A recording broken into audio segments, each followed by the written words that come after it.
Punjabi radio USA ਸੁਣ ਰਹੇ ਸਾਰੇ ਸਰੋਤਿਆਂ ਨੂੰ ਪਿਆਰ ਸਤਿਕਾਰ ਸਹਿਤ ਨਿੱਘੀ ਜਿਹੀ ਸਤਿ ਸ੍ਰੀ ਅਕਾਲ। ਸਭ ਨੂੰ ਜੀਆਂ ਨੂੰ ਆਖਦੇ ਹਾਂ। ਸੋ ਤੇ ਪ੍ਰੋਗਰਾਮ 'ਚ ਆਪ ਸਭ ਦਾ ਨਿੱਘਾ ਸਵਾਗਤ ਹੈ। ਪ੍ਰੋਗਰਾਮ ਲੈ ਕੇ ਹਾਜ਼ਰ ਹੋ ਚੁੱਕੇ ਹਾਂ ਇਸ ਮੌਕੇ ਅਪਡੇਟ ਕੈਲੀਫੋਰਨੀਆ।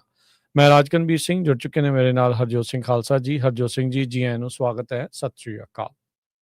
ਸਤਿ ਸ਼੍ਰੀ ਅਕਾਲ, ਧੰਨਵਾਦ ਜੀ ਆਇਆਂ ਨੂੰ। ਪੰਜਾਬੀ ਰੇਡੀਓ USA ਦੇ ਜਿੰਨੇ ਵੀ ਸਰੋਤੇ ਸਾਡੇ ਸਾਰੇ ਹੀ AM ਸਟੇਸ਼ਨਸ, FM ਸਟੇਸ਼ਨਸ, ਘਰਾਂ ਦੇ ਵਿੱਚ ਰੇਡੀਓ ਸੈਟਸ ਦੇ ਰਾਹੀਂ, ਟੈਲੀਫੋਨ ਦੇ ਰਾਹੀਂ, ਫੇਸਬੁੱਕ, YouTube ਤੇ ਲਾਈਵ ਦੇਖ ਰਹੇ ਹੋ, ਸੁਣ ਰਹੇ ਹੋ, ਸਾਰਿਆਂ ਨੂੰ ਜੀ ਆਇਆਂ ਨੂੰ ਤੇ ਬਹੁਤ ਹੀ ਪਿਆਰ ਤੇ ਸਤਿਕਾਰ ਭਰੀ ਸਤਿ ਸ਼੍ਰੀ ਅਕਾਲ। ਸਰੋਤਿਓ, ਅੱਜ ਜਨਵਰੀ ਦੀ 6 ਤਰੀਕ ਆ, ਦਿਨ ਮੰਗਲਵਾਰ ਆ। ਤੁਹਾਡੇ ਲਈ ਸ਼ਾਮ ਦਾ ਅਪਡੇਟ ਕੈਲੀਫੋਰਨੀਆ ਪ੍ਰੋਗਰਾਮ ਲੈ ਕੇ ਹਾਜ਼ਰ ਹੋਏ ਹਾਂ।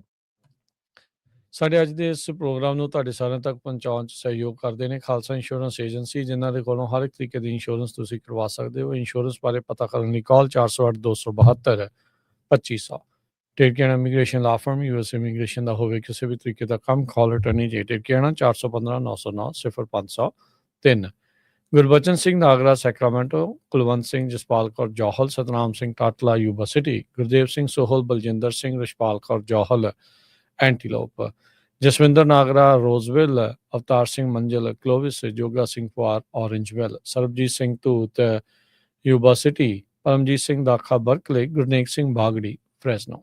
ਸਾਰਿਆਂ ਦਾ ਧੰਨਵਾਦ। ਜੇ ਤੁਸੀਂ ਵੀ ਇਸ ਪ੍ਰੋਗਰਾਮ ਨੂੰ ਸਪਾਂਸਰ ਕਰਨਾ ਹੈ, ਸੰਪਰਕ ਕਰ ਸਕਦੇ ਹੋ 408 722 7698। ਅੱਜ ਦੀਆਂ ਖਬਰਾਂ ਵੱਲ ਚੱਲੀਏ ਤੇ ਜਿਸ ਤਰ੍ਹਾਂ ਵੈਨਜ਼ੂਏਲਾ ਅੱਜ ਕੱਲ ਨੰਬਰ 1 ਨਿਊਜ਼ ਬਣੀ ਹੋਈ ਆ। ਜਦੋਂ ਤੋਂ ਹੀ ਉੱਥੇ ਦੇ ਮਜ਼ਦੂਰਾਂ ਨੂੰ ਅਮਰੀਕਾ ਦੀ ਜਿਹੜੀ ਸਰਕਾਰ ਆ ਉਹ ਚੱਕ ਕੇ USA ਦੇ ਵਿੱਚ ਲੈ ਆਈ ਆ। ਅੱਜ ਉੱਥੇ ਕਾਫੀ ਵੱਡਾ ਪ੍ਰੋਟੈਸਟ ਹੋਇਆ ਮਜ਼ਦੂਰੋ ਦੇ ਹੱਕ ਦੇ ਵਿੱਚ। ਉੱਥੇ ਦੇ ਇੰਟੀਰੀਅਰ ਮਿਨਿਸਟਰ ਜੋ ਹੈ ਕਵੈਲੋ, ਉਹ ਵੀ ਪ੍ਰੋ ਗਵਰਨਮੈਂਟ ਮਾਰਚ ਦੇ ਵਿੱਚ ਉਹਨਾਂ ਨੇ ਹਿੱਸਾ ਲਿਆ ਤੇ ਉਹਨਾਂ ਨੇ ਦੱਸਿਆ ਵੀ 24 ਵੈਨਜ਼ੂਏਲਨ ਸਿਕਿਉਰਿਟੀ ਆਫੀਸਰ ਤੇ ਕਿਊਬਾ ਦੇ ਜਿਹੜੇ 32 ਮਿਲਟਰੀ ਤੇ ਪੁਲਿਸ ਆਫੀਸਰ, ਉਹਨਾਂ ਦੀ ਮੌਤ ਹੋਈ ਆ। ਇਹਨਾਂ ਤੋਂ ਬਿਨਾਂ ਕਾਫੀ ਜ਼ਿਆਦਾ ਜਿਹੜੇ ਆ ਉਹ ਸਿਵਲੀਅਨਸ ਵੀ ਇਸ ਅਟੈਕ ਦੇ ਵਿੱਚ ਮਾਰੇ ਗਏ ਹੈਗੇ ਆ। ਦੂਸਰੇ ਪਾਸੇ ਅੱਜ ਸਾਡੇ ਪ੍ਰੈਜ਼ੀਡੈਂਟ ਟਰੰਪ ਉਹਨਾਂ ਨੇ ਇਹ ਕਿਹਾ ਆ ਵੀ Venezuela 50 million barrels of US oil ਹਰ ਮਹੀਨੇ ਦੇਣ ਦੇ ਲਈ ਮੰਨ ਗਿਆ ਹੈਗਾ। ਜਿਹੜੀ ਵੈਨਜ਼ੂਏਲਾ ਦੀ ਨਵੀਂ ਜੋ ਸਰਕਾਰ ਬਣੀ, ਜਿਹੜੀ ਨਵੀਂ ਵਾਈਸ ਪ੍ਰੈਜ਼ੀਡੈਂਟ ਆ ਜਿਹਨੇ ਟੇਕ ਓਵਰ ਕਰ ਲਿਆ ਐਜ਼ ਏ ਪ੍ਰੈਜ਼ੀਡੈਂਟ, ਤੇ ਉਹਨਾਂ ਦੇ ਨਾਲ ਇਹ ਜਿਹੜੀ ਗੱਲਬਾਤ ਹੋਈ ਹੈਗੀ ਆ। ਟਰੰਪ ਉਹਨਾਂ ਨੇ ਇਹ ਕਿਹਾ ਵੀ ਜਿਹੜਾ ਵੀ ਤੇਲ ਵੇਚਿਆ ਜਾਊਗਾ ਉਹ ਮਾਰਕੀਟ ਪ੍ਰਾਈਸ ਤੇ ਵੇਚਿਆ ਜਾਊਗਾ ਤੇ ਜੋ ਵੀ ਮਨੀ ਉਹਦਾ ਬਣੂਗਾ ਉਹ ਕੰਟਰੋਲ ਬਾਈ ਮੀ, ਉਹ ਉਹਨਾਂ ਦੇ ਰਾਹੀਂ ਹੀ ਕੰਟਰੋਲ ਕੀਤਾ ਜਾਊਗਾ ਤੇ ਜੋ ਕਿ ਵੈਨਜ਼ੂਏਲਾ ਤੇ US ਦੇ ਲੋਕਾਂ ਲਈ ਬੈਨੀਫਿਟ ਕਰੂਗਾ। ਵਾਲ ਸਟਰੀਟ ਜਰਨਲ ਨੇ ਰਿਪੋਰਟ ਕੀਤਾ ਵੀ ਟਰੰਪ ਉਹਨਾਂ ਦੀ ਪਲਾਨ ਜੋ ਸ਼ੈਵਰਨ, ਕਨੋਕੋ ਫਿਲਿਪਸ, ਐਕਸਨ ਮੋਬਿਲ, ਇਹਨਾਂ ਸਾਰੀਆਂ ਕੰਪਨੀਆਂ ਦੇ ਜਿਹੜੇ ਰਿਪਰੈਜ਼ੈਂਟੇਟਿਵ ਆ ਉਹਨਾਂ ਦੇ ਨਾਲ ਇਸ ਫਰਾਈਡੇ ਨੂੰ ਹੋਊਗੀ। ਸੋ ਕਹਿੰਦੇ ਵੀ ਅਮਰੀਕਾ ਬਹੁਤ ਵੱਡੇ ਅਮਾਊਂਟ ਤੇ ਜਿਹੜਾ ਮਨੀ ਆ ਉਹ ਇਨਵੈਸਟ ਕਰੂਗਾ ਵੈਨਜ਼ੂਏਲਾ ਦੇ ਆਇਲ ਸੈਕਟਰ ਦੇ ਵਿੱਚ। 30 ਮਿਲੀਅਨ ਤੋਂ ਲੈ ਕੇ 50 ਮਿਲੀਅਨ ਬੈਰਲਸ ਐਵਰੀ ਮੰਥ USA ਨੂੰ ਜਿਹੜੇ ਦਿੱਤੇ ਜਾਣਗੇ, ਵੇਚੇ ਜਾਣਗੇ, ਜੋ ਵੀ ਆਪਾਂ ਕਹਿ ਸਕਦੇ ਹੈਗੇ ਆ। ਤੇ ਉਹਦਾ ਜਿਹੜਾ ਬੈਨੀਫਿਟ ਆ ਉਹ ਕਹਿੰਦੇ ਵੀ ਉੱਥੇ ਦੇ ਲੋਕਾਂ ਨੂੰ ਵੀ ਹੋਊਗਾ, ਅਮਰੀਕਾ ਦੇ ਲੋਕਾਂ ਨੂੰ ਵੀ ਹੋਊਗਾ। ਤਕਰੀਬਨ $2 ਬਿਲੀਅਨ ਦੀ ਲਾਗਤ ਦਾ ਜਿਹੜਾ ਕੱਚਾ ਤੇਲ ਆ ਉਹ ਅਮਰੀਕਾ ਦੇ ਵਿੱਚ ਆਵੇਗਾ। ਅੱਗੇ ਤਾਂ ਵੈਸੇ ਹਰਜੋਤ ਸਿੰਘ ਜੀ ਇੱਦਾਂ ਹੁੰਦਾ ਵੀ ਅਮਰੀਕਾ ਕਹਿੰਦਾ ਵੀ ਉੱਥੇ ਹਿਊਮਨ ਰਾਈਟ ਦੀ ਪ੍ਰੋਬਲਮ ਆ, ਉਹ ਲੋਕ ਤਾਨਾਸ਼ਾਹ ਆ ਜੀ, ਉਹਨੂੰ ਚੱਕਣਾ ਆ। ਪਰ ਇਹ ਤਾਂ ਹੁਣ ਸਿੱਧਾ ਹੀ ਮਤਲਬ ਪਰਦੇ ਤੋਂ ਬਾਹਰ ਹੀ ਆ ਗਈ ਆ, ਬਿੱਲੀ ਥੈਲਿਓਂ ਬਾਹਰ ਜਿੱਦਾਂ ਕਹਿੰਦੇ ਹੁੰਦੇ ਆ ਵੀ। ਉਸ ਹਿਸਾਬ ਦੇ ਨਾਲ ਵੀ ਸਾਰਾ ਕੁਛ ਕਿਤੇ ਨਾ ਕਿਤੇ ਤੇਲ ਖਾਤਰ ਤੇ ਖਣਜਾਂ ਖਾਤਰ ਇਹ ਸਾਰਾ ਕੁਛ ਉੱਥੇ ਹੋ ਰਿਹਾ। ਤੇ ਇਸ ਟਾਈਮ ਕੋਈ ਸੰਗ ਤੋਂ ਬਗੈਰ, ਵਿਦਾਊਟ ਐਨੀ ਸ਼ਾਈਨੈਸ, ਜਿਹੜਾ ਟਰੰਪ ਪ੍ਰਸ਼ਾਸਨ ਆ ਉਹ ਇਸ ਚੀਜ਼ ਦੇ ਵਿੱਚ ਲਗਾਤਾਰ ਆਪਣੇ ਕਦਮ ਨੂੰ ਅੱਗੇ ਵਧਾ ਰਿਹਾ ਹੈਗਾ ਆ। ਅਗਲੀ ਜਿਹੜੀ ਹਰਜੋਤ ਸਿੰਘ ਦੀ ਗੱਲ ਕਰਦੇ ਜਾਈਏ, ਹਿਲਟਨ ਹੋਟਲਸ ਦਾ ਮਸਲਾ, ਜਿਹੜੇ ਕੁਝ ਪੰਜਾਬੀਆਂ ਦੇ ਦੁਆਰਾ ਓਨ ਕੀਤਾ ਹੈਗਾ ਆ ਉੱਥੇ ਮਿਨੇਸੋਟਾ ਦੇ ਵਿੱਚ, ਜਿਨ੍ਹਾਂ ਨੇ ਡਿਪਾਰਟਮੈਂਟ ਆਫ ਹੋਮਲੈਂਡ ਸਿਕਿਉਰਿਟੀ ਦੇ ਰੈਜ਼ਰਵੇਸ਼ਨਸ ਨੂੰ ਰੱਦ ਕਰ ਦਿੱਤਾ ਸੀ।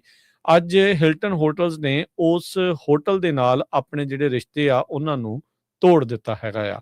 ਡਿਪਾਰਟਮੈਂਟ ਆਫ ਹੋਮਲੈਂਡ ਸਿਕਿਉਰਿਟੀ ਦੀਆਂ ਜਿਹੜੇ ਵੀ ਲੋਕ ਉੱਥੇ ਰਹਿਣ ਦੇ ਲਈ ਆਏ ਸੀ, ਜਿਹੜੀਆਂ ਰੈਜ਼ਰਵੇਸ਼ਨ ਕਰਾਈਆਂ ਸੀ, ਉਹਨਾਂ ਨੇ ਕੈਂਸਲ ਕਰ ਦਿੱਤੀਆਂ ਸੀਗੀਆਂ।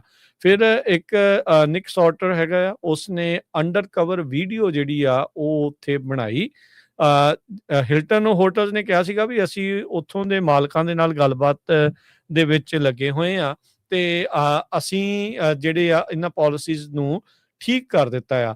ਪਰ ਉਸ ਤੋਂ ਬਾਅਦ ਦੇ ਵਿੱਚ ਇੱਕ ਅੰਡਰਕਵਰ ਜਿਹੜੀ ਵੀਡੀਓ ਬਣਾਈ ਗਈ ਜਿੱਥੇ ਉਹ ਬੰਦਾ ਡਿਪਾਰਟਮੈਂਟ ਆਫ ਹੋਮਲੈਂਡ ਸਿਕਿਉਰਿਟੀ ਦਾ ਇੱਕ EMPLOYEE ਦੇ ਤੌਰ ਦੇ ਉੱਤੇ ਪੋਜ਼ ਕਰਦੇ ਹੋਏ ਉੱਥੇ ਜਾਂਦਾ ਆ ਤੇ ਇਹ ਸ਼ੋਅ ਕਰਦਾ ਵੀ ਉਹਨੂੰ ਇੱਕ ਵਾਰੀ ਫੇਰ ਹੋਟਲ ਦੇ ਵਿੱਚ ਜਗ੍ਹਾ ਦੇਣ ਤੋਂ ਨਾ ਕਰ ਦਿੱਤੀ ਗਈ ਆ। ਸੋ ਇਸ ਦੇ ਉੱਤੇ ਡਿਪਾਰਟਮੈਂਟ ਆਫ ਹੋਮਲੈਂਡ ਸਿਕਿਉਰਿਟੀ ਦੀ ਜਿਹੜੇ ਅਸਿਸਟੈਂਟ ਸਕੱਤਰ ਨੇ ਟ੍ਰਿਸ਼ੀਆ ਮੈਕਲੌਫਲਿਨ ਉਹਨਾਂ ਨੇ ਹੋਟਲ ਚੇਨ ਨੂੰ ਇੱਕ ਵਾਰੀ ਫੇਰ ਬਲਾਸਟ ਕੀਤਾ। ਲੇਕ ਵਿਊ ਮਿਨੇਸੋਟਾ ਦੇ ਵਿੱਚ ਜਿਹੜਾ ਹੈਂਪਟਨ ਇਨ ਆ ਉਹਨਾਂ ਨੇ ਕਿਉਂਕਿ ਕੈਂਸਲ ਕਰ ਦਿੱਤੀਆਂ ਰਿਜ਼ਰਵੇਸ਼ਨ ਤੇ ਫਿਰ ਜਿਹੜੇ ਸਕਰੀਨਸ਼ਾਟ ਆ ਉਹਨਾਂ ਨੇ ਉੱਥੇ ਪੇਸ਼ ਕੀਤੇ ਤੇ ਫਿਰ ਇਹ ਮਸਲਾ ਜਿਹੜਾ ਹੁਣ ਅੱਗੇ ਵੱਧ ਗਿਆ।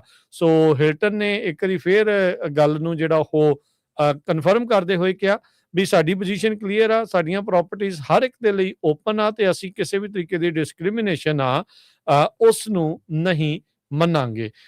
ਪਰ ਕਹਿੰਦੇ ਵੀ ਇੱਕ ਵਾਰੀ ਫਿਰ ਜਦੋਂ ਇਦਾਂ ਹੁਣ ਕੀਤਾ 10 ਕਮਰੇ ਉਹਨੇ ਰਿਕੁਐਸਟ ਕੀਤੇ ਰਿਜ਼ਰਵ ਕਰਨ ਦੇ ਲਈ ਤੇ ਹੋਟਲ ਅਟੈਂਡੈਂਟ ਨੇ ਦੱਸਿਆ ਵੀ ਹੋਟਲ ਨੇ ਜਿਹੜਾ ਉਹ ਲੇਕ ਵਿਊ ਵਾਲਾ ਹਿਲਟਨ ਇਨ ਆ ਵੀ ਉਹਨੇ ਬੈਨ ਕੀਤਾ ਹੋਇਆ ਹੈ ਡਿਪਾਰਟਮੈਂਟ ਆਫ ਹੋਮਲੈਂਡ ਸਿਕਿਉਰਿਟੀ ਦੇ ਅਧਿਕਾਰੀਆਂ ਦੇ ਜਿਹੜਾ ਉਹ ਦੁਬਾਰਾ ਵੀ ਕਿਸੇ ਵੀ ਫੈਡਰਲ EMPLOYEE ਨੂੰ ਲੌਜਿੰਗ ਜਿਹੜੀ ਉਹ ਨਹੀਂ ਦੇਣਗੇ। ਤੇ ਉਸ ਤੋਂ ਬਾਅਦ ਚ ਹੁਣ ਜਿਹੜੇ ਹਿਲਟਨ ਹੋਟਲਸ ਆ ਉਹਨਾਂ ਨੇ ਇਹ ਕਹਿ ਦਿੱਤਾ ਵੀ ਸਾਡਾ ਹੁਣ ਉਸ ਹੋਟਲ ਦੇ ਨਾਲ ਕੋਈ ਸੰਬੰਧ ਨਹੀਂ ਹੈਗਾ। ਸੋ ਇਹ ਬਿਲਕੁਲ ਆਪਾਂ ਪਿਛਲੇ ਦਿਨਾਂ ਤੋਂ ਦੱਸਦੇ ਆ ਰਹੇ ਹਾਂ ਕਿ ਇਹ ਜਿਹੜਾ ਹਿਲਟਨ ਹੋਟਲ ਆ ਇਹਨੂੰ ਪੰਜਾਬੀ ਓਨ ਕਰਦੇ 4 ਜਿਨ੍ਹਾਂ ਨੇ $15 ਮਿਲੀਅਨ 'ਚ ਇਹ ਖਰੀਦਿਆ ਸੀਗਾ। ਸੋ ਇਹ ਹਿਲਟਨ ਦੀ ਪਾਲਿਸੀ ਸੀ ਜਾਂ ਉਹਨਾਂ ਦੀ ਇੰਡੀਵਿਜੂਅਲ ਲੈਵਲ ਤੇ ਸੀ ਜਾਂ ਹਿਲਟਨ ਵਾਲਿਆਂ ਨੇ ਫਿਰ ਉਹਨਾਂ ਨੂੰ ਡਿਚ ਕਰ ਦਿੱਤਾ। ਇੱਥੋਂ ਇਹੀ ਲੱਗਦਾ ਹੈਗਾ ਭਈ ਜਦੋਂ ਇੰਨਾ ਰੌਲਾ ਪੈ ਗਿਆ ਤੇ ਉਹਨੇ ਕਿਹਾ ਵੀ ਨਹੀਂ ਜੀ ਹੁਣ ਅਸੀਂ ਆਪਣੀ ਜਿਹੜੀ ਆ ਨਾਮ ਆ ਉਹਨਾਂ ਤੋਂ ਰਿਮੂਵ ਕਰ ਰਹੇ ਹੈਗੇ ਆ। ਜੀ ਜੀ ਤੇ ਅਗਲੀ ਖਬਰ ਵੱਲ ਚੱਲੀਏ ਰਾਜਕਨਵੀਰ ਸਿੰਘ ਜੀ। ਪ੍ਰੈਜ਼ੀਡੈਂਟ ਟਰੰਪ ਉਹਨਾਂ ਨੇ ਰਿਪਬਲਿਕਨਸ ਨੂੰ ਬੜੀ ਤਕੜੀ ਵਾਰਨਿੰਗ ਦਿੱਤੀ ਆ ਵੀ ਜੇ ਮਿਡ ਟਰਮ ਦੇ ਵਿੱਚ ਆਪਾਂ ਹਾਰ ਗਏ ਤੇ ਸਭ ਤੋਂ ਪਹਿਲਾਂ ਜਿਹੜੇ ਡੈਮੋਕ੍ਰੇਟ ਆ ਉਹ ਮੈਨੂੰ ਇੰਪੀਚ ਕਰਨਗੇ। 2 ਜਿਹੜੇ ਆ GOP ਦੇ ਕਾਂਗਰਸਮੈਨ ਆਲਰੇਡੀ ਇੱਕ ਡੈਥ ਹੋ ਗਈ ਆ, ਸਵੇਰੇ ਆਪਾਂ ਤੁਹਾਡੇ ਨਾਲ ਖਬਰ ਸਾਂਝੀ ਕੀਤੀ ਸੀ ਜਿਹੜੇ ਸਾਡੇ ਕੈਲੀਫੋਰਨੀਆ ਤੋਂ ਸੀਗੇ ਤੇ ਦੂਸਰੇ ਮਾਰਜਰੀ ਟੇਲਰ ਜਿਹੜੇ ਗ੍ਰੀਨ ਆ ਉਹਨਾਂ ਨੇ ਜਿਹੜਾ ਕੁਇਟ ਕਰ ਦਿੱਤਾ ਹੈਗਾ। ਸੋ ਬੜੀ ਜਿਹੜੀ ਟਾਈਟ ਜਿਹੜੀ ਪੋਜੀਸ਼ਨ ਕਹਿ ਸਕਦੇ ਹੈਗੇ ਡੈਮੋਕ੍ਰੇਟ ਤਾਂ ਰਿਪਬਲਿਕਨਸ ਦੇ ਵਿੱਚ। ਸੋ ਉਹਨਾਂ ਨੇ ਇਹ ਕਿਹਾ ਵੀ ਮਿਡ ਟਰਮ ਕੁਝ ਵੀ ਹੋ ਜਾਏ ਆਪਾਂ ਨੂੰ ਵਿਨ ਕਰਨੀ ਪੈਣੀ ਆ, ਨਹੀਂ ਤਾਂ they will impeach me and I will get impeached. President ਨੇ ਇਹ ਕਲੀਅਰਲੀ ਕਹਿ ਦਿੱਤਾ ਹੈਗਾ।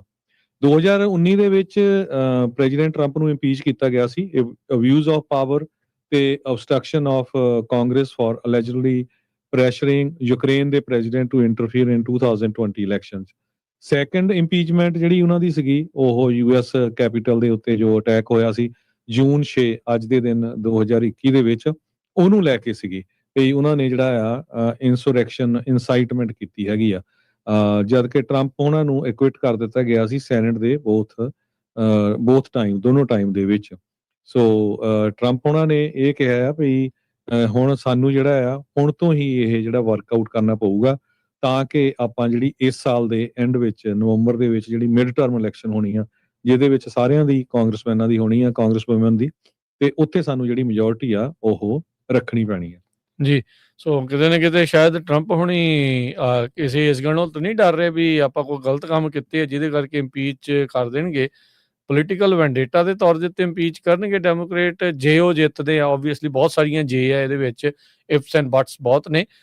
ਜਾਂ ਟਰੰਪ ਹੁਣੀ ਇਸ ਗੱਲੋਂ ਅੰਦਰ ਖਾਤੇ ਡਰ ਆ ਵੀ ਜੇ ਉਹਨਾਂ ਦੀ ਮੈਜੋਰਟੀ ਆ ਗਈ ਤਾਂ ਪ੍ਰੈਜ਼ੀਡੈਂਸੀ ਕਿਤੇ ਨਾ ਕਿਤੇ ਉਹਨਾਂ ਦੀ ਉਹ ਵਿਚਾਲੇ ਹੀ ਜਿਹੜੀ ਉਹ ਰੁਕ ਵੀ ਜਾਊਗੀ ਕਿਉਂਕਿ ਜੇ ਉੱਥੋਂ ਲੈਜਿਸਲੇਸ਼ਨ ਚੋਂ ਜਾਂ ਕਾਂਗਰਸ ਚੋਂ ਕੁਝ ਪਾਸ ਨਹੀਂ ਹੋਊਗਾ ਤਾਂ ਫਿਰ ਪ੍ਰੈਜ਼ੀਡੈਂਸੀ ਦੇ ਜ਼ਰੀਏ ਜਿਹੜਾ ਕੋਈ ਲਾ ਜਿਹੜਾ ਉਹ ਪਾਸ ਨਹੀਂ ਕਰ ਸਕਣਗੇ।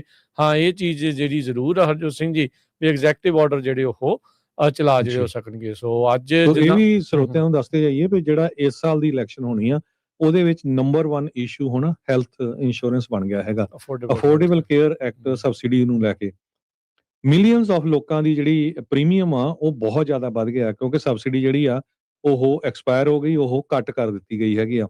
ਟਰੰਪ ਉਹਨਾਂ ਨੇ ਇਹ ਕਿਹਾ ਵੀ ਮੈਂ ਇਸ ਹੱਕ 'ਚ ਹਾਂ ਵੀ ਅਮਰੀਕਨਸ ਨੂੰ ਡਾਇਰੈਕਟਲੀ ਪੈਸੇ ਦਿੱਤੇ ਜਾਣ ਤਾਂ ਕਿ ਉਹ ਆਪਣੀ ਹੈਲਥ ਕੇਅਰ ਜਾਂ ਹੈਲਥ ਇੰਸ਼ੋਰੈਂਸ ਬਾਈ ਕਰ ਲੈਣ ਪਿੱਛੇ ਉਹਨੇ $1500 ਆਫਰ ਕੀਤਾ ਸੀ। ਹੁਣ ਕਈਆਂ ਦਾ ਤਾਂ ਪ੍ਰੀਮੀਅਮ ਹੀ ਇੱਕ ਪਰਿਵਾਰ ਦਾ $3000 ਆ ਮਹੀਨੇ ਦਾ, ਜਾਂ $2500 ਆ, ਤੇ $1500 ਨਾਲ ਕੀ ਬਣੂਗਾ।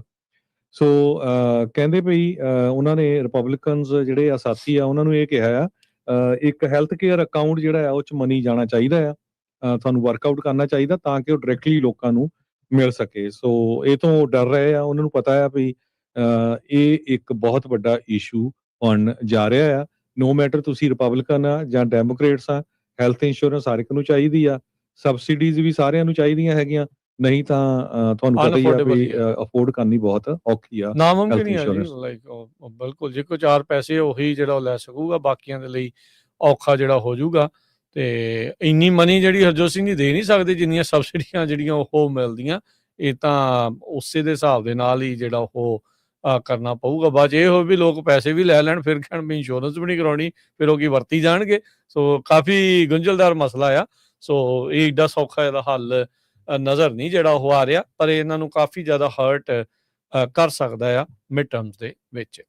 ਅਗਲੀ ਜਿਹੜੀ ਗੱਲ ਕਰਦੇ ਜਾਈਏ, ਆਪਾਂ ਪਿਛਲੇ ਕਈ ਦਿਨਾਂ ਤੋਂ ਇਹ ਚਰਚਾ ਕਰ ਰਹੇ ਹਾਂ ਵੀ ਜਿਹੜਾ ਮਿਨੇਸੋਟਾ ਦਾ ਫਰਾਡ ਆ, ਉਹ ਤੋਂ ਬਾਅਦ ਦੇ ਵਿੱਚ ਮਿਨੇਸੋਟਾ ਤੋਂ ਬਾਅਦ 'ਚ ਕੈਲੀਫੋਰਨੀਆ ਦਾ ਨੰਬਰ ਜਿਹੜਾ ਉਹ ਆ ਸਕਦਾ ਹੈਗਾ। ਅੱਜ ਜਿਹੜੇ ਰਿਪਬਲਿਕਨ ਪ੍ਰੈਜ਼ੀਡੈਂਟ ਡੋਨਲਡ ਟਰੰਪ ਆ, ਉਹਨਾਂ ਨੇ ਕੈਲੀਫੋਰਨੀਆ ਨੂੰ ਜਿਹੜਾ ਕਿਹਾ ਵੀ more corrupt than Minnesota under Democrat governor Gavin Newsom. ਫਿਰ ਉਹੀ ਉਹਨਾਂ ਨੇ ਉਸ ਦੇ ਲਈ ਜਿਹੜਾ ਸ਼ਬਦ ਵਰਤਦੇ ਹੀ ਆ, ਪੁੱਠਾ ਨਾਂ ਜਿਹੜਾ ਰੱਖਿਆ ਆ, ਵੀ ਉਹ ਕਹਿ ਕੇ ਕਿਹਾ ਵੀ is more corrupt than Minnesota, is that's possible, if that's possible the fraud investigation of California has begun. Truth social ਦੇ ਉੱਤੇ ਉਹਨਾਂ ਨੇ ਇਹ ਜਿਹੜਾ ਉਹ ਪਾਇਆ ਹੈਗਾ ਆ। ਨਿਊਸਮ ਦੇ ਜਿਹੜੇ ਕਮਿਊਨੀਕੇਸ਼ਨ ਡਾਇਰੈਕਟਰ ਆ, ਉਹਨਾਂ ਨੇ ਕਿਹਾ ਵੀ ਜਿਹੜਾ ਟਰੰਪ ਆ, ਇਹ ਇੱਕ ਰੋਜ਼ਾਨਾ ਝੂਠ ਬੋਲਣ ਵਾਲਾ ਝੂਠਾ ਜਿਹੜਾ ਇਹ ਬੰਦਾ ਆ, ਤੇ ਜਿਸ ਨੇ ਰਿਐਲਿਟੀ ਦੇ ਨਾਲੋਂ ਆਪਣਾ ਜਿਹੜਾ ਸੰਬੰਧ ਆ ਪਿਛਲੇ ਕਈ ਸਾਲ ਪਹਿਲਾਂ ਹੀ ਜਿਹੜਾ ਉਹ ਤੋੜ ਦਿੱਤਾ ਹੈ। ਤੇ ਉਹਨਾਂ ਨੇ ਕਿਹਾ ਵੀ ਜਿਹੜਾ ਗਵਰਨਰ ਨਿਊਸਮ ਆ, ਉਹਨੇ ਜਿਹੜਾ ਫਰਾਡ ਆ ਉਸ ਨੂੰ ਟੈਕਲ ਕੀਤਾ ਆ, ਤੇ ਹਾਊਸ ਨੂੰ ਜਿਹੜਾ ਉਹ ਕਲੀਨ ਕਰ ਰਿਹਾ ਹੈਗਾ ਆ। ਪ੍ਰੈਜ਼ੀਡੈਂਟ ਤੇ ਉਹਦਾ ਜਿਹੜਾ ਮੈਗਾ ਬੇਸ ਆ, ਉਹ ਮਿਨੇਸੋਟਾ ਦੇ ਜੇ ਵੈਲਫੇਅਰ ਫਰਾਡ ਆ ਉਸ ਨੂੰ ਵਿੰਡੀਕੇਸ਼ਨ ਦੇ ਤੌਰ ਦੇ ਉੱਤੇ ਦੱਸ ਰਿਹਾ ਵੀ ਤਾਂ ਹੀ ਅਸੀਂ ਮਾਸ ਡੈਪੋਰਟੇਸ਼ਨ ਪਾਲਿਸੀ ਜਿਹੜੀ ਉਹ ਲਿਆਂਦੀ ਹੈਗੀ ਆ, ਵੀ ਜਿਹਦੇ ਕਰਕੇ ਜਿਹੜੇ ਮਾਈਗ੍ਰੈਂਟਸ ਆ, ਲੀਗਲ ਇਲੀਗਲ, ਉਹ ਯੂਐਸ ਦੇ ਸਿਸਟਮ ਨੂੰ ਐਕਸਪਲੋਇਟ ਕਰ ਰਹੇ ਹੈਗੇ ਆ।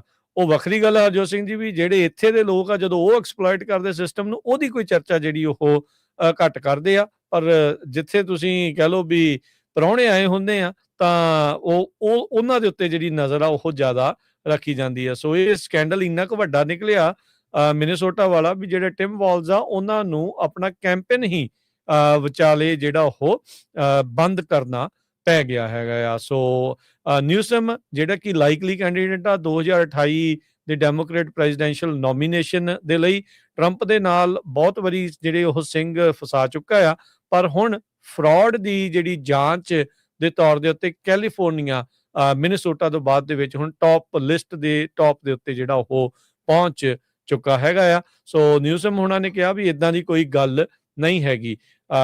ਜਿਹੜੇ ਸਟੀਵਨ ਮਿਲਰ ਆ, ਉਹਦੀ ਵਾਈਫ ਨੇ ਜਿਹੜੀ ਅੱਗ ਲੱਗੀ ਸੀਗੀ ਪੈਲੀਸੇਡਸ ਦੀ, ਉਸ ਤੋਂ ਬਾਅਦ ਦੇ ਵਿੱਚ ਕਿਹਾ ਵੀ ਜਿਹੜੇ ਕੈਲੀਫੋਰਨੀਆ ਵਾਲਿਆਂ ਨੇ ਕੁਝ ਵੀ ਕੀਤਾ ਨਹੀਂ, ਇੱਕ ਵੀ ਘਰ ਜਿਹੜਾ ਉਹ ਨਹੀਂ ਬਣਿਆ। ਗਵਰਨਰ ਨੇ ਉਸਦੇ ਜਵਾਬ ਦੇ ਵਜੋਂ ਜਿਹੜਾ ਉਹ ਕਿਹਾ ਵੀ $22 ਬਿਲੀਅਨ ਇੰਸ਼ੋਰੈਂਸ ਤੋਂ ਲੋਕਾਂ ਨੂੰ ਦਵਾਏ ਜਾ ਚੁੱਕੇ ਆ, ਹਜ਼ਾਰਾਂ ਹੀ ਜਿਹੜੇ ਪਰਮਿਟ ਫਾਸਟ ਟਰੈਕ ਕਰਕੇ ਉਹ ਅਪਰੂਵ ਕੀਤੇ ਜਾ ਚੁੱਕੇ ਆ, ਤੇ ਕਈ ਘਰ ਜਿਹੜੇ ਆ ਉਹ ਬਣਾਏ ਜਿਹੜੇ ਜਾ ਚੁੱਕੇ ਆ। ਤੇ ਜਿਹੜੇ ਡੋਨਲਡ ਟਰੰਪ ਉਹਨਾਂ ਨੇ ਵਾਅਦਾ ਕੀਤਾ ਸੀਗਾ ਵੀ ਫੈਡਰਲ ਤੌਰ ਦੇ ਉੱਤੇ ਮਦਦ ਕਰਨਗੇ ਇਹ ਜਿਹੜੇ ਅੱਗ ਤੋਂ ਪ੍ਰਭਾਵਿਤ ਲੋਕਾਂ ਦੀ, ਪਰਿਵਾਰਾਂ ਦੀ, ਅਜੇ ਤੱਕ ਉਧਰੋਂ $1 ਵੀ ਉਹਨਾਂ ਨੇ ਨਹੀਂ ਘੱਲਿਆ ਹੈਗਾ। ਜੀ ਬਿਲਕੁਲ, ਬਹੁਤ ਵੱਡਾ ਅਮਾਊਂਟ ਜਿਹੜਾ ਆ ਉਹ ਰੋਕਿਆ ਗਿਆ ਆ। ਸੋ ਹੁਣ ਕੈਲੀਫੋਰਨੀਆ ਦੇ ਵਿੱਚ ਇਹਦਾ ਕਾਫੀ ਵੱਡਾ ਅਸਰ ਪਊਗਾ, ਖਾਸ ਕਰਕੇ ਜਿਹੜੇ ਬੱਚਿਆਂ ਦੇ ਪ੍ਰੋਗਰਾਮ ਹੈਗੇ ਆ। ਟਰੰਪ ਉਹਨਾਂ ਨੇ ਕਿਹਾ 2024 ਦੇ ਵਿੱਚ 34 ਕਾਊਂਟ ਆਫ ਫਰਾਡ ਨਿਊਯਾਰਕ ਦੇ ਵਿੱਚ ਕ੍ਰਿਮੀਨਲ ਕੇਸ ਹੋਏ ਆ, ਪਰ ਕੈਲੀਫੋਰਨੀਆ 'ਚ ਉਹ ਕਹਿੰਦੇ ਆ ਸਭ ਤੋਂ ਜ਼ਿਆਦੇ ਹੈਗੇ ਆ, ਤੇ ਇਸੇ ਕਰਕੇ $10 ਬਿਲੀਅਨ ਜਿਹੜਾ ਆ ਫਰੀਜ਼ ਕੀਤਾ ਗਿਆ ਆ। ਡਿਪਾਰਟਮੈਂਟ ਆਫ ਹੈਲਥ ਤੇ ਹਿਊਮਨ ਸਰਵਿਸਿਜ਼ ਨੇ ਕਨਫਰਮ ਕੀਤਾ ਆ ਇਹ ਅੱਜ ਤੋਂ ਹੀ ਜਿਹੜਾ ਆ ਮਨੀ ਫਰੀਜ਼ ਹੋ ਗਿਆ, ਤੇ ਜੋ ਕਿ millions of low income families ਨੂੰ ਸਪੋਰਟ ਕਰਦਾ ਹੈਗਾ। ਹੁਣ ਇਹ ਨਹੀਂ ਪਤਾ ਇਹਦੇ ਵਿੱਚ ਜਿਹੜਾ ਕਾਉਂਟੀ ਵਾਲਾ ਫ੍ਰੀ ਮੈਡੀਕਲ ਆਂਦਾ ਉਹ ਵੀ ਆ ਕਿ ਨਹੀਂ ਹੈਗਾ। ਜੇ ਉਹ ਹੋਇਆ ਉਹਦੇ ਨਾਲ ਫਿਰ ਬਹੁਤ ਵੱਡਾ ਜਿਹੜਾ ਅਸਰ ਆ ਉਹ ਪੈਣ ਜਾ ਰਿਹਾ ਹੈਗਾ। 5 ਸਟੇਟਾਂ 'ਚ ਬੰਦ ਕੀਤਾ ਗਿਆ, ਕੈਲੀਫੋਰਨੀਆ, ਕੋਲੋਰਾਡੋ, ਇਲੀਨੋਇਸ, ਮਿਨੀਸੋਟਾ ਤੇ ਨਿਊਯਾਰਕ ਦੇ ਵਿੱਚ। ਗਵਰਨਰ ਦਾ ਆਫਿਸ ਇਹ ਕਹਿ ਰਿਹਾ ਵੀ ਨਹੀਂ, ਇਹ ਤਾਂ ਝੂਠ ਆ, ਪਰ ਜਿਸ ਹਿਸਾਬ ਦੇ ਨਾਲ ਮਿਨੀਐਪੋਲਿਸ, ਮਿਨੀਸੋਟਾ ਦੇ ਵਿੱਚ ਲੋਕਾਂ ਨੂੰ ਅਰੈਸਟ ਕੀਤਾ ਗਿਆ ਆ, ਇੰਨਾ ਫਰਾਡ ਜਿਹੜਾ ਹੋਇਆ ਆ, ਉਸ ਹਿਸਾਬ ਦੇ ਨਾਲ ਉਹ ਕਹਿੰਦੇ ਵੀ ਅਸੀਂ ਸਾਰੀਆਂ ਇਹ ਸਟੇਟਾਂ ਦੇ ਵਿੱਚ ਇਨਵੈਸਟੀਗੇਸ਼ਨ ਕਰਨ ਜਾ ਰਹੇ ਹੈਗੇ। ਜੀ। ਹਰਜੋਤ ਸਿੰਘ ਜੀ, ਅਗਲੀ ਜਿਹੜੀ ਖਬਰ ਆ ਉਸ ਉੱਤੇ ਨਜ਼ਰ ਜਿਹੜਾ ਉਹ ਮਾਰਦੇ ਜਿਹੜਾ ਉਹ ਜਾਂਦੇ ਆ, ਕੈਲੀਫੋਰਨੀਆ ਦੇ ਦੁਆਰਾ ਹੋਮ ਬਿਲਡਿੰਗ ਦੇ ਰੂਲਸ ਆ ਉਸ ਦੇ ਵਿੱਚ ਕਹਿੰਦੇ ਵੀ ਕਾਫੀ ਸਖਤੀ ਜਿਹੜੀ ਉਹ ਲਿਆਂਦੀ ਜਾ ਰਹੀ ਆ। ਕਹਿੰਦੇ ਵੀ ਮੁਲਕ ਦੇ ਵਿੱਚ ਜੇ ਦੇਖਦੇ ਜਾਈਏ ਤਾਂ ਉਹਨਾਂ ਨੇ ਬੜੇ ਸਖਤ ਜਿਹੜੇ ਕਾਨੂੰਨ ਆ ਉਹ ਬਣਾਏ ਨੇ ਤਾਂ ਜੋ ਜਿਹੜੇ ਘਰਾਂ ਨੂੰ ਅੱਗਾਂ ਤੋਂ ਕਹਿੰਦੇ ਵੀ ਆਉਂਦੇ ਸਮੇਂ ਦੇ ਵਿੱਚ ਬਚਾਇਆ ਜਿਹੜਾ ਉਹ ਜਾ ਸਕੇ। ਸੋ ਐਲਏ ਦੀਆਂ ਜਿਹੜੀਆਂ ਡੈਵਸਟੇਟਿੰਗ ਫਾਇਰ ਸੀ ਉਸ ਤੋਂ 1 ਸਾਲ ਬਾਅਦ ਕੈਲੀਫੋਰਨੀਆ ਮੁਲਕ ਦੇ ਵਿੱਚ ਸਭ ਤੋਂ ਸਖਤ ਕਾਨੂੰਨ ਘਰਾਂ ਦੇ ਲਈ ਬਣਾ ਰਿਹਾ ਹੈਗਾ ਆ। ਸੋ ਕਹਿੰਦੇ ਵੀ ਇਹਦੇ ਵਿੱਚ ਉਹਨਾਂ ਨੇ ਕਈ ਤਰੀਕੇ ਦੀਆਂ ਚੀਜ਼ਾਂ ਨੂੰ ਜਿਹੜਾ ਉਹ ਰੱਖਿਆ ਜਿਹੜਾ ਹੈਗਾ ਆ ਵੀ ਫਾਇਰਵੁੱਡ, ਬਾਰਕ ਮਲਚ, ਡੈਡ ਲੀਵਸ, ਵੀਡਸ 5 ਫੁੱਟ ਦੇ ਘਰ ਦੇ ਘੇਰੇ ਦੇ ਵਿੱਚ ਉਹ ਨਹੀਂ ਜਿਹੜੇ ਉਹ ਹੋ ਸਕਦੇ। ਫੈਂਸ, ਗੇਟ ਇਹ ਵੀ ਕਹਿੰਦੇ ਵੀ ਹੁਣ ਮੈਟਲ ਦੇ ਬਣੇ ਹੋਣੇ ਚਾਹੀਦੇ ਆ ਜਾਂ ਨਾਨ ਕੰਬਸਟੇਬਲ ਮਟੀਰੀਅਲਸ, ਇਹ ਜਿਹੜੀਆਂ ਫਾਇਰ ਜ਼ੋਨਸ ਦੇ ਵਿੱਚ ਘਰ ਆਉਂਦੇ ਆ ਉਹਨਾਂ ਨੂੰ ਜਿਹੜਾ ਉਹ ਲੈ ਕੇ। ਸੋ ਇਹ ਹੁਣ ਇੱਕ ਵੱਡਾ ਜਿਹੜਾ ਚੇਂਜ ਆ। ਇਹਦੇ ਨਾਲ ਬਿਲਡਿੰਗ ਕਾਸਟ ਦੇ ਉੱਤੇ ਕੀ ਅਸਰ ਪਊਗਾ, ਪਰਮਿਟਸ ਨੂੰ ਲੈ ਕੇ ਕੀ ਜਿਹੜਾ ਉਹ ਪਊਗਾ। ਉੱਦਾਂ ਤਾਂ ਦੇਖੋ ਜਿੱਦਾਂ ਇਹ ਕਹਿ ਰਹੇ ਆ ਵੀ ਅਸੀਂ ਤਾਂ ਪਰਮਿਟ ਬੜੇ ਫਾਸਟ ਟਰੈਕ ਕਰ ਦਿੱਤੇ ਆ, ਪਰ ਇਹ ਹੁਣ ਘਰ ਜਿਹੜੇ ਬਣੇ ਹੋਏ ਆ ਉਹਨਾਂ ਨੂੰ ਪਾਸ ਕਰਾਉਣ ਦੇ ਲਈ ਖਾਸੀ ਮੁਸ਼ੱਕਤ ਜਿਹੜੀ ਉਹ ਕਰਨੀ ਪਊਗੀ। ਕਈ ਦਰਜਨ ਮੌਤਾਂ ਤੇ 16,000 ਤੋਂ ਵੱਧ ਜਿਹੜੇ ਸਟਰਕਚਰ ਆ ਐਲਏ ਦੇ ਇਲਾਕੇ ਦੇ ਵਿੱਚ ਪਿਛਲੇ ਸਾਲ ਅੱਗ ਦੀ ਭੇਂਟ ਚੜ੍ਹਨ ਤੋਂ ਬਾਅਦ ਚ ਕਹਿੰਦੇ ਵੀ ਕੈਲੀਫੋਰਨੀਆ ਨੇ ਸਟੇਟ ਵਾਈਡ ਬੜੇ ਕਾਨੂੰਨਾਂ ਨੂੰ ਜਿਹੜਾ ਸਖਤ ਆ ਇਸ ਬਾਬਤ ਵੈਜੀਟੇਸ਼ਨ ਨੂੰ ਲੈ ਕੇ ਕੀਤਾ ਹੈਗਾ ਜੀ। ਅਗਲੀ ਅੱਜ ਦੀ ਜਿਹੜੀ ਸਭ ਤੋਂ ਵੱਡੀ ਨਿਊਜ਼ ਕੈਲੀਫੋਰਨੀਆ ਦੀ ਇਹ ਆ ਵੀ ਸੈਨ ਫਰਾਂਸਿਸਕੋ ਦਾ ਜਿਹੜਾ ਇਮੀਗ੍ਰੇਸ਼ਨ ਕੋਰਟ ਆ ਉਹ ਜੋ 100 ਮੌਂਟਗੋਮਰੀ ਸਟਰੀਟ ਤੇ ਆ ਉਹ ਇਸ ਸਾਲ ਬੰਦ ਹੋਣ ਜਾ ਰਿਹਾ ਆ। ਇਸ ਸਾਲ ਦੇ ਐਂਡ ਵਿੱਚ ਬੰਦ ਹੋ ਜਾਊਗਾ। ਜਨਵਰੀ 27 ਦੇ ਵਿੱਚ ਸਾਰੇ ਜਿਹੜੇ ਕੇਸ ਆ ਉਹ ਕੰਕੜ ਵਾਲੀ ਕੋਰਟ ਆ ਜੋ ਉੱਥੇ ਮੂਵ ਕੀਤੇ ਜਾਣਗੇ। ਜੋ 100 ਮੌਂਟਗੋਮਰੀ ਸਟਰੀਟ ਸੈਨ ਫਰਾਂਸਿਸਕੋ ਦੀ ਇਮੀਗ੍ਰੇਸ਼ਨ ਕੋਰਟ ਦੇ ਜਿਹੜੇ ਸਟਾਫ ਆ ਜਿੰਨੇ ਕੁ ਰਹਿੰਦੇ ਆ, ਬਹੁਤ ਸਾਰੇ ਤਾਂ ਪਿਛਲੇ ਸਮੇਂ ਦੇ ਵਿੱਚ ਫਾਇਰ ਕੀਤੇ ਜਾ ਚੁੱਕੇ ਆ। ਉਹਨਾਂ ਨੂੰ ਇਹ ਦੱਸ ਦਿੱਤਾ ਗਿਆ ਆ ਵੀ 1 ਸਾਲ ਤੋਂ ਬਾਅਦ ਇਸ ਸਾਲ ਦੇ ਐਂਡ ਸ਼ੁਰੂਆਤ ਜਨਵਰੀ 2027 ਚ ਜਿਹੜੇ ਕੋਰਟ ਜਿਹੜੀ ਆ ਉਹ ਮੂਵ ਕਰ ਦਿੱਤੀ ਜਾਊਗੀ। ਜਦ ਕਿ ਜੋ ਛੋਟੀਆਂ ਲੋਕੇਸ਼ਨਾਂ ਆ ਸੈਨ ਫਰਾਂਸਿਸਕੋ ਜਿੱਥੇ 630 ਸੈਨਸਮ ਸਟਰੀਟ ਆ ਉਹ ਖੁੱਲੀ ਰਹੂਗੀ। ਪਿਛਲੇ ਦਿਨਾਂ ਦੇ ਵਿੱਚ ਇਹ ਦੋਨੋਂ ਜਿਹੜੀਆਂ ਕੋਰਟ ਆ ਕਾਫੀ ਖਬਰਾਂ ਦੇ ਵਿੱਚ ਰਹੀਆਂ ਕਿਉਂਕਿ ਇੱਥੋਂ ਲੋਕਾਂ ਨੂੰ ਸ਼ਰੇਆਮ ਜਿਹੜਾ ਆਈਸ ਵੱਲੋਂ ਚੱਕ ਲਿਆ ਜਾਂਦਾ ਸੀ। 21 ਜੱਜ ਸੈਨ ਫਰਾਂਸਿਸਕੋ ਦੀਆਂ 2 ਇਮੀਗ੍ਰੇਸ਼ਨ ਕੋਰਟਸ ਵਿੱਚੋਂ ਫਾਇਰ ਕਰ ਦਿੱਤੇ ਗਏ ਆ ਟਰੰਪ ਐਡਮਿਨਿਸਟ੍ਰੇਸ਼ਨ ਵੱਲੋਂ। ਤੇ ਟਰੰਪ ਐਡਮਿਨਿਸਟ੍ਰੇਸ਼ਨ ਨੇ 13 ਜੱਜ 1 ਤੇ 4 ਜਿਹੜੇ ਆ ਇੱਕ ਤੋਂ ਤੇ ਕੁਛ ਨੂੰ ਜਿਹੜਾ ਧੱਕੇ ਦੇ ਨਾਲ ਰਿਟਾਇਰ ਵੀ ਕਰ ਦਿੱਤਾ ਹੈਗਾ। 1,20,000 ਦੇ ਕਰੀਬ ਜਿਹੜੇ ਕੇਸਸ ਆ ਉਹ ਸੈਨ ਫਰਾਂਸਿਸਕੋ ਦੀਆਂ ਇਮੀਗ੍ਰੇਸ਼ਨ ਕੋਰਟਸ ਦੇ ਵਿੱਚ ਬੈਕਲੌਗ ਦੇ ਅੰਡਰ ਹੈਗਾ। ਇਹ ਜਿਹੜਾ ਟ੍ਰਾਂਜੈਕਸ਼ਨਲ ਰੈਕੋਰਡਸ ਐਕਸੈਸ ਕਲੀਅਰਿੰਗ ਹਾਊਸ ਆ ਉਹਨਾਂ ਦੇ ਮੁਤਾਬਕ ਆ।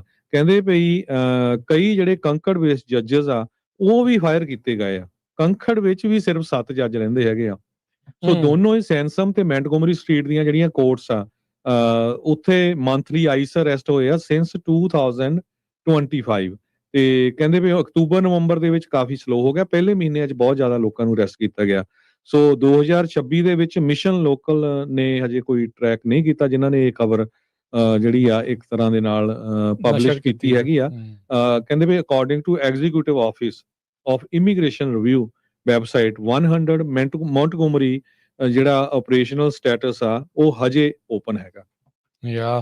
ਪਰ ਕਹਿੰਦੇ ਵੀ ਮਿਸ਼ਨ ਲੋਕਲ ਵਾਲੇ ਇਹ ਕਹਿ ਰਹੇ ਵੀ ਸਾਨੂੰ ਸੋਰਸ ਦੱਸ ਰਹੇ ਆ ਵੀ ਇਹ ਇਸ ਸਾਲ ਦੇ ਵਿੱਚ ਸੈਨ ਫਰਾਂਸਿਸਕੋ ਦਾ ਇਮੀਗ੍ਰੇਸ਼ਨ ਕੋਰਟ ਆ ਉਹ ਬੰਦ ਕੀਤਾ ਜਿਹੜਾ ਉਹ ਜਾ ਸਕਦਾ ਆ।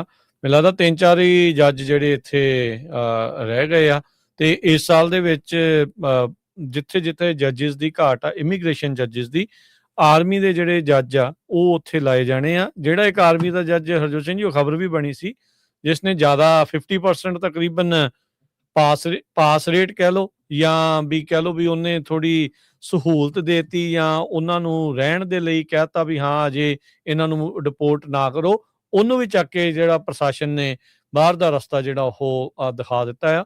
ਸੋ ਮਤਲਬ ਇਹੀ ਆ ਵੀ ਸਖਤੀ ਜਿਹੜੀ ਹੈ ਇਦਾਂ ਹੀ ਬਰਕਰਾਰ ਰਹਿਣ ਵਾਲੀ ਆ, ਤੇ ਇਹਨਾਂ ਦਾ ਨਿਸ਼ਾਨਾ ਟੀਚਾ ਜਿਹੜੇ ਉਹ ਕਹਿ ਸਕਦੇ ਵੀ ਉਹੀ ਇਮੀਗ੍ਰੇਸ਼ਨ ਕੋਰਟਸ ਆ ਜਿੱਥੇ ਜ਼ਿਆਦਾ ਜਿਹੜੇ ਕੇਸ ਆ ਉਹ ਪਾਸ ਕੀਤੇ ਜਾਂਦੇ ਆ। ਡੈਮੋਕ੍ਰੇਟ ਸਟੇਟਾਂ ਜਾਂ ਡੈਮੋਕ੍ਰੇਟ ਸਿਟੀਜ਼ ਦੇ ਜਿਹੜੇ ਜੱਜਿਸ ਆ ਜਾਂ ਕੋਰਟਸ ਆ ਉਹਨਾਂ ਨੂੰ ਹੀ ਮੁੱਖ ਤੌਰ ਦੇ ਉੱਤੇ ਨਿਸ਼ਾਨਾ ਜਿਹੜਾ ਉਹ ਬਣਾਇਆ ਜਾ ਰਿਹਾ ਆ, ਜਿਹੜੇ ਕਹਿੰਦੇ ਵੀ ਲੀਨੀਅੰਟ ਬਹੁਤ ਆ, ਲੋਕਾਂ ਨੂੰ ਜਿਹੜਾ ਅਸਾਈਲਮ ਆ ਉਹ ਪਾਸ ਬਹੁਤ ਕਰਾ ਰਹੇ ਆ। ਸੋ ਉਸ ਸੰਦਰਭ ਦੇ ਵਿੱਚ ਮਿਸ਼ਨ ਲੋਕਲ ਕਹਿ ਰਿਹਾ ਆ ਵੀ ਭਾਈ ਇਹ ਕੋਰਟ ਜਿਹੜਾ ਉਹ ਉਸ ਨੂੰ ਤਾਲੇ ਇੱਕ ਹਿਸਾਬ ਦੇ ਨਾਲ ਲਾਏ ਜਾ ਸਕਦੇ ਹੈਗੇ ਆ। ਤੇ ਜਾਂਦੇ ਜਾਂਦੇ ਇੱਕ ਖਬਰ ਜਿਹੜੀ ਹੈ ਵੈਦਰ ਦੇ ਨਾਲ ਰਿਲੇਟਡ ਕਰਦੇ ਜਾਈਏ, ਉਹ ਤੋਂ ਬਾਅਦ ਫਿਰ ਆਪਾਂ ਕਰੰਸੀ ਤੇ ਸਟਾਕ ਮਾਰਕੀਟ ਦੀ ਗੱਲ ਕਰਨੀ ਆ। ਜੋ ਲੇਟੈਸਟ ਸਨੋਪੈਕ ਮੈਜਰਮੈਂਟਸ ਆਈਆਂ ਹੈਗੀਆਂ ਉਹਨਾਂ ਦੇ ਮੁਤਾਬਕ ਕੈਲੀਫੋਰਨੀਆ ਦੀਆਂ ਜਿਹੜੀਆਂ ਵਾਟਰ ਸਪਲਾਈਜ਼ ਆ ਕਹਿੰਦੇ ਕਾਫੀ ਗੁੱਡ ਕੰਡੀਸ਼ਨ ਦੇ ਵਿੱਚ ਹੈਗੀਆਂ ਆ। ਸਿਆਰਾ ਨਵਾਡਾ ਦੇ ਵਿੱਚ ਜੋ ਸਨੋ ਆ ਉਹ ਕਾਫੀ ਪਈ ਹੈਗੀ ਆ। ਨਾਰਦਰਨ ਸਿਆਰਾ ਦੇ ਵਿੱਚ 61% ਨਾਰਮਲ ਆ, ਤੇ ਸੈਂਟਰਲ ਸਿਆਰਾ ਦੇ ਵਿੱਚ 93% ਤਾਈਂ, ਸਦਰਨ ਸਿਆਰਾ 'ਚ 114% ਤਾਈਂ। ਕਹਿੰਦੇ ਵੀ ਕਾਫੀ ਵੱਡੇ ਅਮਾਊਂਟ 'ਚ ਜਿਹੜਾ ਸਦਰਨ ਕੈਲੀਫੋਰਨੀਆ ਦਾ ਵਾਟਰ ਆ ਉਹ ਸਿਆਰਾ ਨਵਾਡਾ ਤੋਂ ਜਾਂਦਾ ਹੈਗਾ ਆ। ਸੋ ਲੋਕਲ ਜੇ ਦੇਖਿਆ ਜਾਵੇ ਲਾਸ ਐਂਜਲਸ ਏਰੀਆ 'ਚ 308% ਨਾਰਮਲ ਰੇਨਫਾਲ ਹੋਈ ਆ, ਉਹਦੇ ਨਾਲੋਂ ਜ਼ਿਆਦਾ ਹੈ ਨਾ। ਰਿਵਰ ਸਾਈਡ 'ਚ 141%, ਡੈਥ ਵੈਲੀ 'ਚ 250%, ਸੈਨ ਡੀਗੋ 'ਚ 226% ਜੋ ਆ ਅਬਵ ਐਵਰੇਜ ਜਿਹੜਾ ਆ ਮੀਂਹ ਪਿਆ ਹੈਗਾ। ਬਹੁਤ ਸਾਰੇ ਜਿਹੜੇ ਕੈਲੀਫੋਰਨੀਆ ਦੇ ਰਿਜ਼ਰਵਾਇਰਸ ਹੈਗੇ ਆ ਉਹ ਕਹਿੰਦੇ ਪਏ ਪੂਰੀ ਤਰ੍ਹਾਂ ਜਿਹੜੇ ਆ ਲਗਭਗ ਭਰੇ ਹੋਏ ਆ। ਅੱਜ ਇਹ ਵੀ ਖਬਰ ਆ ਰਹੀ ਸੀ ਔਰੋਵਿਲ ਲੇਕ ਦਾ ਜਿਹੜਾ ਪਾਣੀ ਆ ਉਹ ਛੱਡਿਆ ਗਿਆ ਹੈਗਾ। ਕੋਲੋਰਾਡੋ ਰਿਵਰ ਦੀਆਂ ਜਿਹੜੀਆਂ ਸਪਲਾਈਜ਼ ਜਿੱਥੋਂ 20% ਦੇ ਕਰੀਬ ਸਦਰਨ ਕੈਲੀਫੋਰਨੀਆ ਨੂੰ ਆਉਂਦੀਆਂ ਆ, ਉਹ ਮੈਟਰੋਪੋਲੀਟਨ ਵਾਟਰ ਡਿਸਟ੍ਰਿਕਟ ਸਨੋਪੈਕ ਦੇ ਮੁਤਾਬਕ ਕੋਲੋਰਾਡੋ ਰਿਵਰ ਬੇਸਨ ਜੋ ਆ 72% ਨਾਰਮਲ ਲੈਵਲ ਦੇ ਉੱਤੇ ਹੈਗਾ। ਜੀ ਬਿਲਕੁਲ। ਸੋ ਇਹ ਜੇ ਜਿਹੜਾ ਸੀਜ਼ਨ ਆ ਉਹ ਖਤਮ ਨਹੀਂ ਹੋਇਆ, ਲਾਸਟ ਜਿਹੜੀ ਰੀਡਿੰਗ ਆ ਉਹ ਜ਼ਿਆਦਾਤਰ 1 ਅਪ੍ਰੈਲ ਨੂੰ ਉੱਥੇ ਕੀਤੀ ਜਾਂਦੀ ਆ। ਸੋ 3 ਮਹੀਨੇ ਪਏ ਆ, ਜਨਵਰੀ, ਫਰਵਰੀ ਤੇ ਮਾਰਚ। ਤੇ ਜਨਵਰੀ ਵਿੱਚ ਪਤਾ ਨਹੀਂ ਹੋਰ ਕੋਈ ਸਟੋਰਮ ਆ ਰਹੇ ਆ ਜਾਂ ਘੱਟ ਨੇ, ਸੋ ਆਉਣ ਵਾਲਾ ਸਮਾਂ ਦੱਸੇਗਾ। ਪਰ ਉਮੀਦ ਹੈਗੀ ਆ ਵੀ ਸਨੋ ਪੈਕ 1 ਅਪ੍ਰੈਲ ਤੱਕ ਜਦੋਂ ਲਾਸਟ ਟਾਈਮ ਇਹ ਮੈਜਰ ਕਰਦੇ ਆ ਵੀ ਜ਼ਿਆਦਾ ਹੋਵੇ, ਤਾਂ ਜੋ ਆਉਂਦੇ ਸਮੇਂ ਦੇ ਵਿੱਚ ਪਾਣੀ ਦੀ ਸਮੱਸਿਆ ਜਿਹੜੀ ਉਹ ਬਚੀ ਰਵੇ, ਉਹ ਤੋਂ ਆਪਾਂ ਬਚੇ ਰਹੀਏ। ਮਾਰਕੀਟਸ ਦੀ ਜਾਂਦੇ ਜਾਂਦੇ ਗੱਲ ਕਰ ਲਈਏ, 400 ਤੇ 85 ਪੁਆਇੰਟ ਵੱਧ ਕੇ ਡਾਓ ਜੋਨ ਅੱਜ 49,462 ਤੇ ਬੰਦ ਹੋਇਆ। S&P 43 ਪੁਆਇੰਟ ਵੱਧ ਕੇ 6945, ਨੈਸਡੈਕ 151 ਪੁਆਇੰਟ ਵੱਧ ਕੇ 23,547। ਸੋਨੇ ਦਾ ਭਾਅ 4400 ਤੇ $76 ਪ੍ਰਤੀ ਆਉਂਸ। ਕੱਚੇ ਤੇਲ ਦੀ ਕੀਮਤ 'ਚ ਗਿਰਾਵਟ ਆਈ ਆ, ਹੁਣ ਤੇਲ ਵੈਨੇਜ਼ੁਏਲਾ ਤੋਂ ਵੀ ਆ ਜਾਣਾ ਆ, ਤੇ $56 ਪ੍ਰਤੀ ਬੈਰਲ ਦੇ ਉੱਤੇ ਜਿਹੜਾ ਹੋ ਰਿਹਾ ਆ। 10 year yield 4.16%। Crypto currency Bitcoin 92,403 ਤੇ ਇਥੀਰੀਅਮ $3242 ਦੇ ਬਰਾਬਰ ਚੱਲ ਰਿਹਾ ਆ। $1 ਦੇ ਬਰਾਬਰ ਕੈਨੇਡਾ ਦੇ $1 ਤੇ 38 ਸੈਂਟ ਰਹੇ ਆ। $1 ਦੇ ਬਰਾਬਰ ਪਾਕਿਸਤਾਨ ਦੇ $280 ਤੇ 3 ਪੈਸੇ। $1 ਦੇ ਬਰਾਬਰ ਇੰਡੀਆ ਦੇ $90 ਤੇ 13 ਪੈਸੇ। H1B ਦੇ ਬਾਬਤ ਜਾਂਦੇ ਜਾਂਦੇ ਹਰਜੋਤ ਸਿੰਘ ਜੀ ਮੈਂ ਗੱਲ ਕਰਦਾ ਜਾਵਾਂ। ਮੈਂ ਹੁਣ ਬਹੁਤ ਸਾਰੇ ਲੋਕ ਪੋਸਟ ਕਰ ਰਹੇ ਆ, ਖਾਸ ਕਰਕੇ ਇੰਡੀਆ ਤੋਂ, ਜਿਨ੍ਹਾਂ ਦੀਆਂ ਇੰਟਰਵਿਊ ਸੀਗੀ। ਇੱਕ H1 ਵਾਲੇ ਦੀ ਵਾਈਫ ਸਪਾਊਸ, ਉਸ ਦੀ ਇੰਟਰਵਿਊ ਸੀ H4 ਦੀ, ਤੇ ਉਹ 1.5 ਸਾਲ ਅੱਗੇ ਪਾਤੀ ਉਹਨਾਂ ਨੇ ਡੇਟ।